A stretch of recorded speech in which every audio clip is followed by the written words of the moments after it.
Pulling அது எப்படி பண்ணுறது காலை எழுந்ததும் எதுவும் சாப்பிடாமல் இதயம் வளத்தை வாயில ஊத்தி நல்லா கொப்பளிக்கணும் அப்புறமா அதை துப்பிடணும் இதுதான் ஆயில் புல்லிங்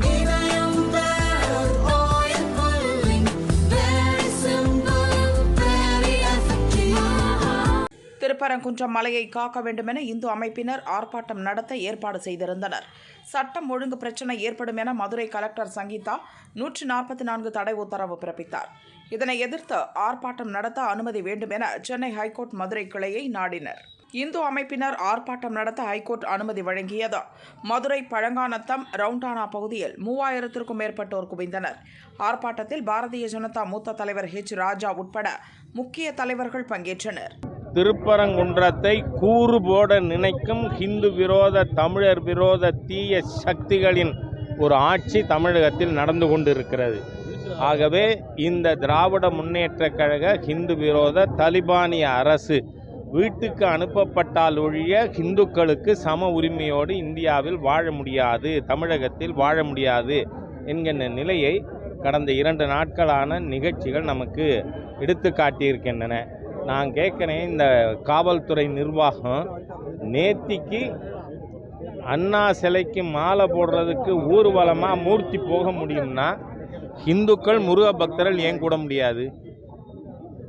எவ்வளோ பெரிய சட்டத்திற்கு விரோதமானவர்கள், அரசியல் சட்டத்தின் எதிரியாக தமிழக காவல்துறை செயல்பட்டு இருக்கிறது. ஏன்னா நீங்கள் நேற்றுக்கு 144 இருந்தது இல்லை, அந்த 144 இருக்கும் பொழுதே மூர்த்தி ஊர்வலமாக போய் அண்ணா சிலைக்கு மாலை போடலாமா? முருக பக்தர்கள் கூடக்கூடாதா? ஆகவே இந்த ஹிந்து விரோதி, ஏன்னா நமக்கு ஏற்கனவே தெரியும், இந்த Udhayanidhi Stalin I am proud கிறிஸ்டியன்னு அறிவிச்சிருக்கார். நீ ஹிந்து மதத்துக்கு விரோதமான ஒரு அரசாங்கங்கிறது பல விதங்களில் நிரூபிக்கப்பட்டிருக்கு. அதனால் இந்த ஹிந்து விரோத தீய அரசை தூக்கி எறிந்தால் ஒழிய தமிழகத்தில் இந்துக்கள் சம உரிமையோடு, தமிழர்கள் சம உரிமையோடு வாழ முடியாது அப்படிங்கிறது நிரூபிக்கப்பட்டிருக்கு.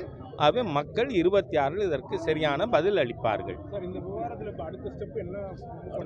தொடரும் சார். 75 முறை போராடித்தான் ராமஜென்மபூமி மீட்கப்பட்டது. லட்சக்கணக்கான பேரின் உயிர் தியாகத்தால் ராமஜென்மபூமி மீட்கப்பட்டது. ஆகவே அந்த மாதிரியாக இந்த தலிபானிய அரசாங்கத்திற்கு எதிராக இந்துக்கள் தொடர்ந்து போராடுவார்கள். நான் கேட்குறேன், பல்வேறு ஆதாரங்கள் இருக்கு. இந்த சிக்கந்தர்ங்கிற நபர் எதுக்கு அந்த மலைக்கு போனார்? ஏன்னா அங்கே யாரும் குடியிருப்பு கிடையாது, அங்கே இருக்கிறது காசி விஸ்வநாதர் கோவில். நீ எதுக்கு போன?